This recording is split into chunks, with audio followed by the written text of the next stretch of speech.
Olá, caro estudante, seja bem-vindo. Nesta nossa videoaula, vamos falar sobre economia. Esta é a terceira de nossas aulas sobre esta que constitui uma das instituições básicas da sociedade, uma das instituições que está presente aí nas mais variadas sociedades, nas mais diversas sociedades ao longo da história da humanidade. Já falamos nas videoaulas anteriores sobre as teorias clássicas do liberalismo e do marxismo e falamos aí da estruturação produtiva do Taylorismo-Fordismo e do pós-Fordismo. Nesta nossa videoaula, continuaremos falando sobre economia a partir agora da perspectiva do chamado neoliberalismo, uma teoria político-econômica que se desenvolveu aí já quase no final do século XX. E antes de adentrarmos em algumas ideias centrais do neoliberalismo, mais ou menos o percurso histórico que levou aí essas medidas do liberalismo com uma nova roupagem, como aconteceu no final do século XX. Para começo de conversa, ainda lá na primeira década, na primeira metade do século XX, em 1929, nos Estados Unidos houve a chamada Grande Depressão. Isso levou aí, teve como resultado a crise de diversas empresas e a quebra da Bolsa de Valores de Nova York. O resultado dessa Grande Depressão ocorreu aí justamente, entre outras coisas, pelo bom resultado taylorista-fordista. Por que pelo bom resultado? Porque o modelista previa o aumento na produção, uma teoria baseada aí na como você conseguir produzir mais em menos tempo e com menos custo. E houve, com isso, um grande aumento da produção de fato. O modelo taylorista instaurou a produção em série. Ou seja, o mesmo produto ele é produzido em uma série, a partir de um mesmo modelo. E isso garantiu aí um grande aumento da produção. E o taylorismo previa a produção em massa. O problema é que o taylorismo fordista com a produção, mas não necessariamente o consumo, o comércio, a distribuição desses bens acompanhou o mesmo ritmo que a produção. Isso gerou um aumento de estoque, e com esse aumento de estoque, a mercadoria não circulava, não era vendida. Vale lembrar que também isso se deveu à cultura da própria economia, como era pensada e baseada nesse modelo. Nem todo mundo, por exemplo, tinha condição de consumir aquilo que estava sendo produzido, e isso levou à quebra de várias empresas. Então você teve um grande aumento da produção, a economia se aquecendo, a produção aumentando, mas o consumo não acompanhou aí o mesmo ritmo. E aí, entre outros fatores, esse foi um que contribuiu para a chamada Grande Depressão, uma quebra aí na estrutura dos Estados Unidos no final da década de 1920. Então, essa crise nas empresas e que teve o seu estopim na quebra da Bolsa de Valores desestruturou a economia, criou um colapso na economia estadunidense, que levou à necessidade do Estado na economia e no mundo do trabalho, o que nos Estados Unidos ficou conhecido como New Deal. E por que esse é um fato importante a ser destacado? Porque isso colocava em xeque um princípio fundamental da economia liberal, que foi o modelo econômico a partir do qual se estruturou o modo de produção do capitalismo.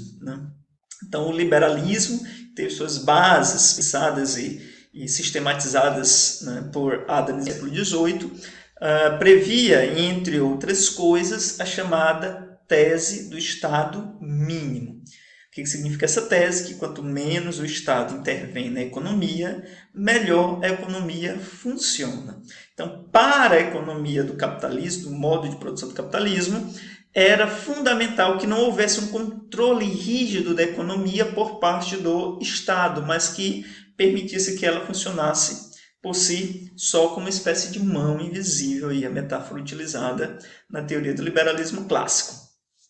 Pois bem, com essa quebra da economia, com esse problema na economia aí no final da década de 1920, houve a necessidade do Estado americano intervir aí, diretamente na economia, né? Agir diretamente no campo econômico. Não só para controlar, segurar, sustentar a economia, mas também diretamente gerando trabalho, né? Então, o Estado interveio tanto na economia, a atuação do Estado foi tanto na economia, quanto também na contratação das áreas onde o Estado mais atuou nesse momento foi na construção civil e também na aviação. Então, isso rompeu inicialmente com esse que era um princípio básico, fundamental do liberalismo, que era a não intervenção do Estado na economia, a necessidade do Estado agir no campo também econômico para sustentar, para controlar a economia e para evitar aí uma crise ainda maior. Na Europa, um fato que deve ser marcante aí para pensar os passos até a tomada foi o fim da Segunda Guerra Mundial, que gerou uma crise nos países europeus. Diferente da crise estadunidense da década de 1920, na Europa a coisa foi um pouco mais grave, não só questões econômicas, mas questões sociais, questões políticas, questões psicológicas, né? Porque depois da Segunda Guerra Mundial, alguns países europeus estavam realmente completamente quebrados, completamente falidos, né? Tanto no campo da economia, porque com a guerra muitas indústrias passaram a produzir armamentos bélicos, né? Deixaram de produzir aquilo que faziam para ir para a produção bélica, que era, claro, um mercado que estava em ascensão, um mercado que tinha uma demanda muito grande, mas com o fim da guerra, por exemplo, essas indústrias, essas empresas perderam aí o seu campo, perderam a sua demanda, né? Então, sem falar da própria condição de que muitos trabalhadores, né, deixaram de realizar e exercer a sua função para estar na guerra. Então, isso gerou um colapso muito grande na economia, e sem falar, como eu já disse aí, a situação política, a situação psicológica desses países. Então, os países terminaram a Segunda Guerra aí com um problema muito grande.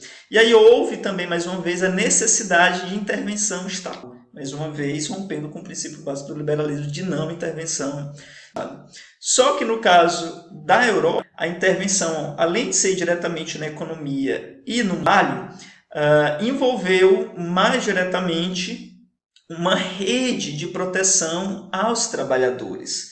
Então, os Estados europeus passaram a garantir condições para os trabalhadores para um pouco mais deixar a economia funcionar aí com suas próprias pernas, dando essas garantias. Que garantias são essas?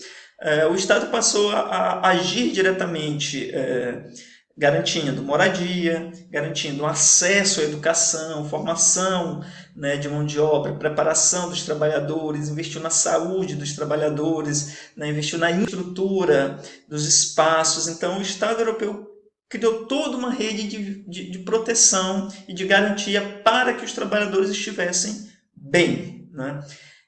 Esse modelo de Estado, né, criou o chamado aí Estado de bem-estar social, né? Um Estado em que os trabalhadores, a população de um modo geral, gozava de um Estado tranquilo, como diz o próprio nome, um bom Estado social, ou seja, tinha um acesso a uma boa educação garantida pelo Estado, tinha acesso a uma boa saúde garantida pelo Estado, tinha acesso à formação técnica, profissional, tinha acesso a uma infraestrutura, né, nas cidades, tudo garantido pelo Estado, tinha acesso também a lazer proporcionado aí pelo Estado. Então, o Estado garantiu as condições básicas, as condições fundamentais, né, para os trabalhadores, para que no campo econômico a coisa também pudesse funcionar muito bem. Por isso que esse modelo de Estado ficou chamado aí como o Estado de bem-estar social, o Estado garantindo as condições fundamentais de vida para os seus cidadãos.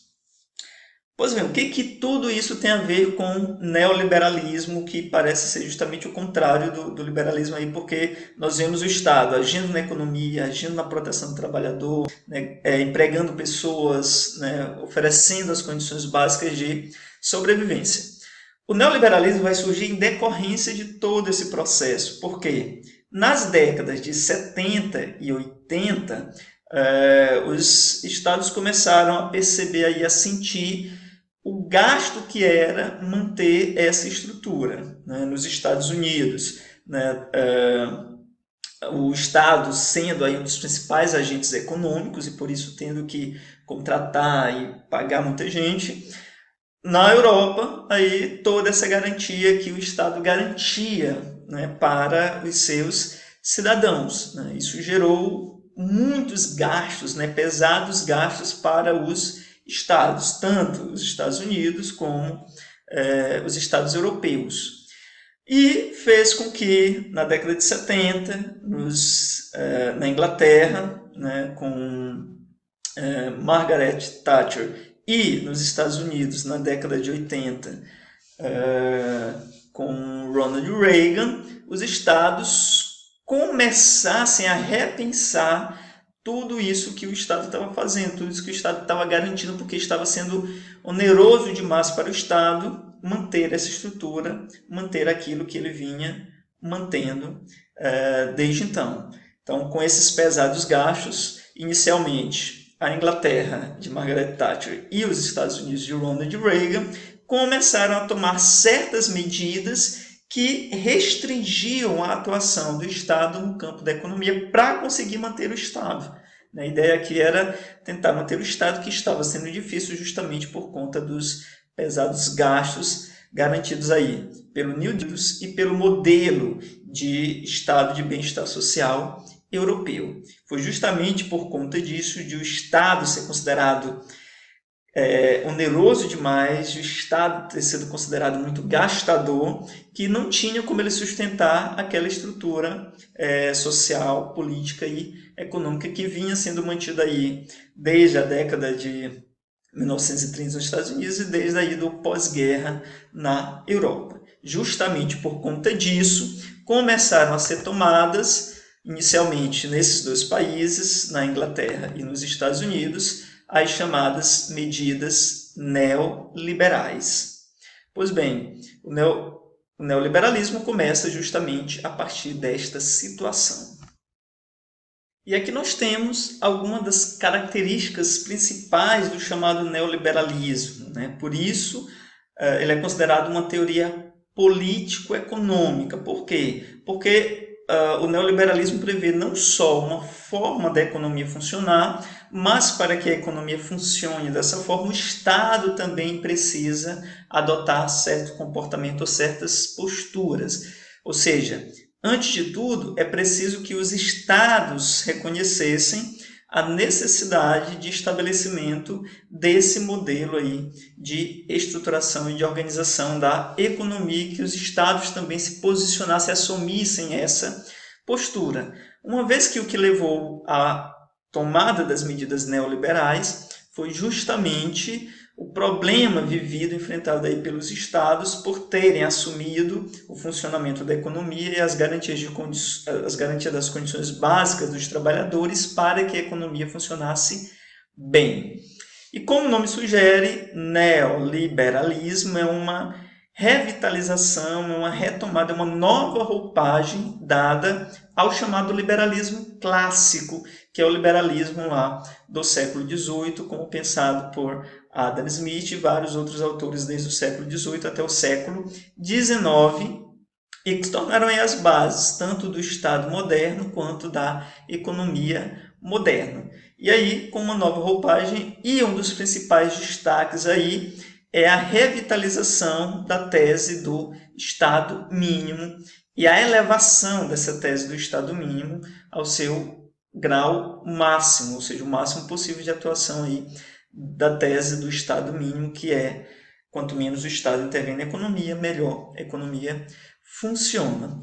Como o Estado se mostrou mau administrador econômico, a tese agora era que o Estado não funcionasse diretamente nesse campo. Por isso que uma das primeiras medidas neoliberais, como vemos aí, é a rejeição do Estado como agente econômico. Em outras palavras, é como se o neoliberalismo estivesse dizendo: o Estado não é um bom empregador, porque ele não consegue administrar bem as suas finanças, porque há um descompasso entre o que o Estado produz, o que ele recebe, o que ele possui e o que ele gasta, né, para manter a sua estrutura econômica. E outra, como o Estado não é um agente individual, não é uma pessoa, não é uma instância privada, mas uma instância pública, que ela lida diretamente com a dimensão pública da vida humana, ficaria difícil para o Estado administrar um dos princípios básicos da economia capitalista, que é o acúmulo, o lucro, né? Ou seja, a economia ela é estruturada de modo tal que haja garantia de um progresso econômico cada vez mais contínuo, e isso é possível por meio do lucro, né? Por meio do excedente de produção, aquilo que se produz a mais para garantir que a coisa continue crescendo. E desse ponto o Estado não se mostrou um bom administrador econômico, né? Por isso que o papel do Estado ficaria reservado à administração política, ou seja, à administração da vida pública, e a economia ficaria aí funcionando mais uma vez de maneira independente. Então, primeiro critério, o Estado não é um bom empregador. Então, rejeita-se o Estado como um agente econômico, ou seja, alguém que atua diretamente na produção, distribuição e consumo de bens ou serviços. Isso envolveria aí as mais diferentes áreas, né? Como eu disse, produção e serviços. Não só a atuação do Estado como agente econômico na produção direta de bens, né? Ou seja, na indústria mesmo, mas também diversas prestações de serviços, como no caso da educação. Nos Estados Unidos, por exemplo, isso é bem visível, né? Onde a educação, ela, em sua grande parte, em sua maior parte, ela é privada, sobretudo no ensino superior, né? Então, o ensino superior estadunidense, ele é basicamente, em sua quase totalidade, privado, né? Então, muito mais presente as universidades privadas do que aí a atuação do Estado nesse campo. Isso envolveria aí vários outros campos, né? Saúde, lazer, enfim, o Estado não atuaria como agente econômico em nenhuma das frentes, ou, no mínimo, possível dessas frentes. Tudo isso estaria a cargo aí da iniciativa privada, que é uma das defesas fundamentais aí já do liberalismo clássico, e agora fundamentalmente do chamado neoliberalismo, né? A atuação da iniciativa privada nos diferentes setores da economia, não só na produção de bens, mas também na produção de serviços como saúde, educação, lazer, infraestrutura e etc.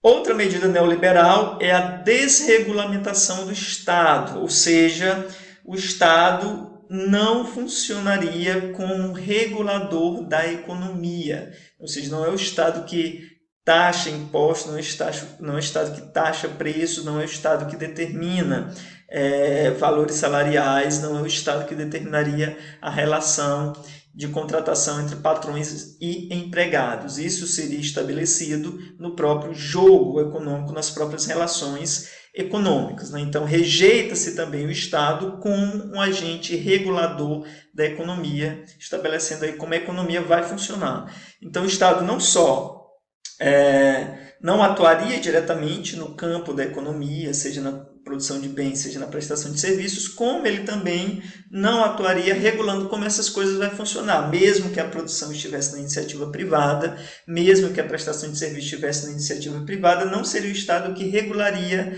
como isso iria funcionar aí no campo econômico, mas deixaria que a coisa funcionasse muito bem, ou seja, levar aí ao máximo grau possível o princípio lá do laissez-faire, do liberalismo clássico, ou seja, deixar fazer, né? Outra medida fundamental do neoliberalismo seria a privatização de empresas estatais, ou seja, se você rejeita o Estado como agente econômico, o que você vai fazer com aquelas empresas, né, que o Estado criou, que o Estado gerou para garantir sustentar a economia, a empregabilidade, né, e o trabalho. Essas empresas deveriam ser privatizadas e por isso passadas aí para a iniciativa privada, né, para a economia privada e não mais a economia pública, para atender bem lá o primeiro quesito, que é a rejeição do Estado como agente econômico. Ou seja, o Estado não contrataria mais e, além de não contratar mais, ele passaria para a iniciativa privada aquelas empresas que já fossem públicas, né, a privatização de estatais. Para garantir a desregulamentação do Estado, haveria aí a substituição de leis trabalhistas, que já não seriam mais estabelecidas pelo Estado, mas seriam garantidas na própria relação empregado e empregador. Ou seja, seria o próprio campo econômico, o próprio campo do trabalho, que estabeleceria aí leis fundamentais. E aí você teriam as agremiações que garantiria essa relação, né? Os sindicatos, né, de trabalhadores e empregadores, para entrar em acordo, né, sobre o que seria garantido, o que seria permitido dentro das relações empregatícias, ou seja, não seria o Estado que promoveria isso. E a abertura de novos mercados, né, que foi uma medida aí que favoreceu o fenômeno no século XX, a partir de meados do século XX, conhecido como globalização, que tem como um de seus carros-chefes a globalização da economia, ou seja, em vez de você ter uma economia nacionalista, uma economia de protecionismo nacional, você teria uma economia aberta para o mercado internacional. Isso exigiria, por exemplo, a flexibilização de leis de importação e exportação, de estabelecimento de indústrias estrangeiras em outros países, né, de extração de matéria-prima e coisas desse tipo, né? Ou seja, em vez de cada Estado nacional, e essa foi também uma tese da noção moderna, né, de Estado, né? O Estado moderno se tornou um Estado nacionalista, ou seja, um Estado que prima, né, pelo nacional, pelo conjunto de qualidades aí que definem, né, um conjunto de cidadãos enquanto povo e a garantia desse respeito, desse reconhecimento do povo, né, ou seja, a proteção de seu povo, de seu território, cuidado com seu povo e com seu território nas mais diferentes frentes. Aqui, então, se mostra uma concepção não muito aceita para o neoliberalismo, né? Porque para que a economia consiga funcionar melhor, é preciso que haja uma abertura de mercados. Isso evitaria um dos problemas lá do acúmulo de estoque, né, dado pelo Tyrone Fordis, que foi um dos pontapés iniciais, como nós vimos, né, até que se chegasse às medidas neoliberais. Então, abertura de mercado, uma economia globalizada, né, que tem aí vários outros temas. Esse tema de globalização gera várias outras discussões, né, do ponto de vista político, do ponto de vista econômico, do ponto de vista ideológico, e que seria um tema para uma outra videoaula. Mas, enfim, essas são as medidas do chamado neoliberalismo. Aqui no Brasil, nós vimos essas medidas serem tomadas na última década do século XX, né, na década de 1990, e um dos governos que mais atuaram no estabelecimento de medidas neoliberais para o Estado e para a economia do Brasil foi o governo de Fernando Henrique Cardoso, né? A partir desse governo houve, né, a amplitude de tomadas de medidas neoliberais. Entre essas medidas estão aqui as medidas que aparecem nos itens 1, 3 e 5, né? A rejeição do Estado enquanto agente econômico. Isso ocorreu por meio da privatização de estatais, né? Houve um processo de privatização de estatais, de várias estatais aí, a partir desse momento, né? Então, vários setores da economia que eram controlados e eram mantidos pelo Estado foram passados para a iniciativa privada. Entre elas, podemos citar aí a rede de distribuição de energia elétrica, a rede de telefonia. Houve a abertura aí muito maior para a iniciativa privada no campo da educação, seja no campo da educação básica, seja no campo da educação superior, né? A flexibilização de leis que facilitem a abertura de estruturas educacionais, instituições educacionais de iniciativa privada, né? A questão também da saúde, a questão hospitalar, e várias outras empresas no campo da mineração também, né? Então, várias empresas aí começaram a ser privatizadas a partir desse período. Bancos também, aí houve uma maior abertura para a privatização de diversos bancos que antes estavam nas mãos do Estado, né? E claro, a abertura de novos mercados, a abertura para o mercado econômico também começou a ser estabelecida a partir desse período, né? Então houve a partir daí a assimilação de algumas ideias do neoliberalismo no governo brasileiro.